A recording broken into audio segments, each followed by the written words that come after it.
This video is the 15th in a series of 17 videos on the subject of appointing custody evaluators and the appointment of guardians ad litem, or GALs for short, in Utah child custody cases. You do not have to view all 17 videos to benefit from this series. Watch as many or as few as you wish.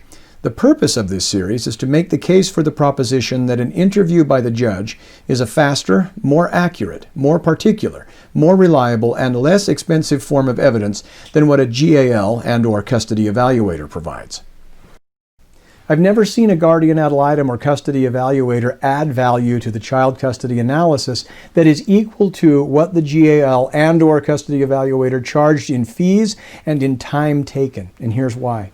First, and most glaring of all, there is no way to know if the guardian ad litem has done anything, let alone done anything well or poorly, because the guardian ad litem does not have to make a record and is not subject to discovery.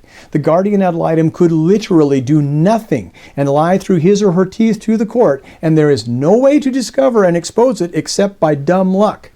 Custody evaluators, as opposed to guardians ad litem, can be subject to some discovery, but rarely is a custody evaluator willing to part with his or her file contents in response to a discovery request. And if they do, it's very difficult to get a complete, honest disclosure. It's very difficult to get a custody evaluator to comply with discovery requests if a discovery request is made in the first place. Now back to the problems of guardians ad litem specifically. Because the guardian ad litem is not required to furnish the court with any proof in support of any alleged facts that underlie the GAL's assertions and recommendations, the guardian ad litem's assertions, analysis, and recommendations literally have the same evidentiary value as any other person's bald claims. If there are devoted guardians ad litem out there becoming intimately and accurately acquainted with their child client's circumstances and feelings, and providing verifiably accurate and credible factual information to the court, as well as sound analysis based upon and citing to such evidence, I have yet to witness that personally. If anyone viewing this has had a different experience, that can be documented and independently verified.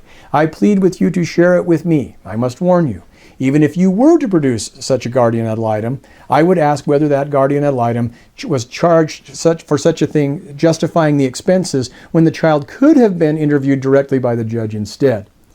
Third, even if we were to grant that a guardian ad litem somehow furnished accurate evidence and analysis, without the basis of that evidence and analysis being subject to discovery and verification, and without having to make a record of what the children are asked and what they allegedly say in response, the amount and quality of such evidence and analysis still does not justify the time and money consumed by the appointment of a guardian ad litem compared to the much lower cost, much shorter consumption of time, and greater accuracy of a judge's interview on the record with the child.